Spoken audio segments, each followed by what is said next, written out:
দূরের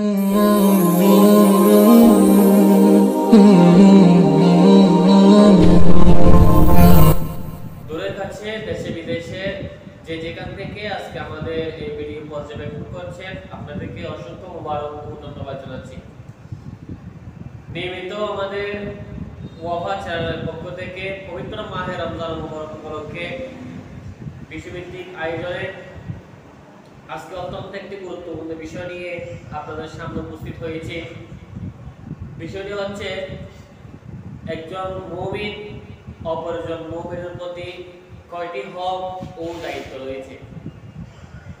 এখন আমরা দেখি এই মাস পবিত্র মাহে রমজান মুবারক, এটি হচ্ছে দয়া ক্ষমা মুক্তির মাস। এই মাসের মধ্যে একজন মুসলমান আরেকজন মুসলমানের প্রতি, এক মুমিন ভাই অপর মুমিন ভাইয়ের প্রতি কিভাবে আচরণ করবে, কিভাবে হক আদায় করবে। এখনই আমরা অনেক মুসলমান জানি না আমার অপর মুসলমান ভাইয়ের প্রতি আমার কি হক, অনেক মুমিন জানে না অপর মুমিন ভাইয়ের প্রতি আমার কি হক।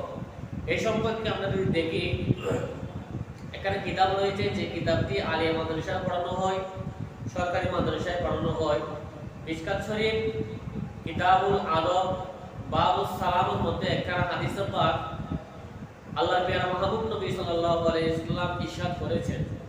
নবীজি বলেছেন, আল মুমিনু আলাল মুমিনি সিদ্দু হিসালিন, একজন মুমিন অপরজন মুমিনের প্রতি 6টি দায়িত্ব, 6টি হক রয়েছে। এক নম্বর, ইয়াউদুহু ইজা মারিরা, যখন কোন মানুষ রোগাক্রান্ত হবে তাকে সেবা করা। এরপরে ওয়ায়াশহাদুহু ইজা মাতা, কোন মুমিন ভাই যদি ইন্তেকাল করে তার জানাজার নামাজের মধ্যে শরীক হওয়া। কিন্তু এই বিষয়টি আমরা এখন লক্ষ্য করি, এখন আমার মুমিন ভাই পাশের মানুষ ইন্তেকাল করে তার জানাজার নামাজ আমরা শরীক হতে চাই না। আমাদের সময়ের অনেক অভাব হয়ে যায়। বর্তমান পরিস্থিতির মধ্যে জানাজাটা যাওয়া এবং না যাওয়া হয়ে গিয়েছে, এটা জানাজার মধ্যে নয়। কারণ আল্লাহর প্রিয় মাহবুব নবী সাল্লাল্লাহু আলাইহি ওয়াসাল্লাম জানাজার নামাজের প্রতি সাহাবায়ে কেরামকে অনেক তাকিদ দিয়েছেন। নবীজি বলেছেন, ওগো সাহাবায়ে কেরামরা, তোমরা যেখানের মধ্যে জানাজার নামাজ দেখবে তোমরা ওইখানের মধ্যে অংশগ্রহণ করবে। কেন জানো? জানাজার নামাজের একটি ফজিলত রয়েছে।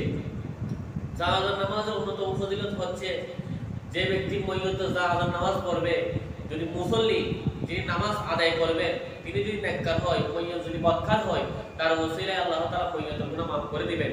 এমনকি মইয়ত যদি নেককার হয়, যিনি নামাজ আদায় করবেন তিনি যদি বদকার হয়, মইয়তের ওসিলায় আল্লাহ তাআলা ওই নামাজ আদায়কারীর গুনাহ আল্লাহ মাফ করে দিবেন। সেজন্য নবীজি জানাজার নামাজ পড়ার জন্য বেশি বেশি তাকিদ দিয়েছেন। এরপর আমার প্রিয় মাহবুব নবী সাল্লাল্লাহু আলাইহি ওয়াসাল্লাম বলেছেন, ওয়ায়ুজিবু ইজা দা, যখন কোন মুমিন ভাই আপনাকে আহ্বান করবে আপনি ওই আহ্বানে সাড়া দিবেন। এখন আমরা দেখি আমাদের কোন ভাই যদি আমাদেরকে দাওয়াত করে, আসলে আল্লাহর প্রিয় মাহবুব নবী সাল্লাল্লাহু আলাইহি ওয়াসাল্লাম একটি অন্যতম সুন্নাত হচ্ছে, কোন মুমিন ভাই আপনাকে যদি দাওয়াত করে ডাকে, ওই ডাকে সাড়া দেওয়া। কিন্তু আমরা এখন ওইটা আমাদের মুমিনের, আমাদের মুসলমানের দায়িত্ব মতো ওইটা নাই, আমরা এখন ওইটা মনে করি না, আমরা জানি না এখানে মধ্যে কি ফজিলত রয়েছে, যার কারণে আমার কোন ভাই যদি আমাকে আহ্বান করে আমি তার ডাকের মধ্যে সাড়া দিতে চাই না।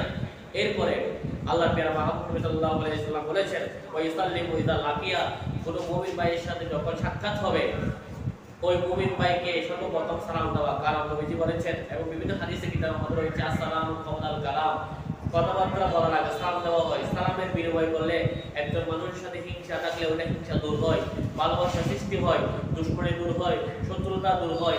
ভালোবাসা সৃষ্টি হওয়ার অন্যতম একটি মাধ্যম, অন্যতম একটি পন্থা, এটা হচ্ছে সালামের বিনিময় করা। সালাম বিনিময় করা, সালামের প্রচলন করা। এরপর নবীজি রাহমাতুল্লাহি আলাইহি হাদিসে পাকের মধ্যে বলেছেন, যখন কোন মুমিন ব্যক্তি তোমার সামনে যখন হাসি দিবে তখন ওই মুমিন ব্যক্তির হাসির জবাব দেওয়া।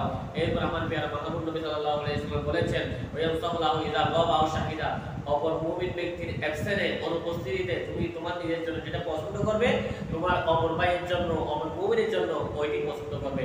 আল্লাহ তাআলা আমাদের প্রত্যেককে এই 6টি হক, 6টি দায়িত্ব বুঝে আমল করার তৌফিক দান করুন। আসসালামু আলাইকুম ওয়া রাহমাতুল্লাহি ওয়া বারাকাতুহু।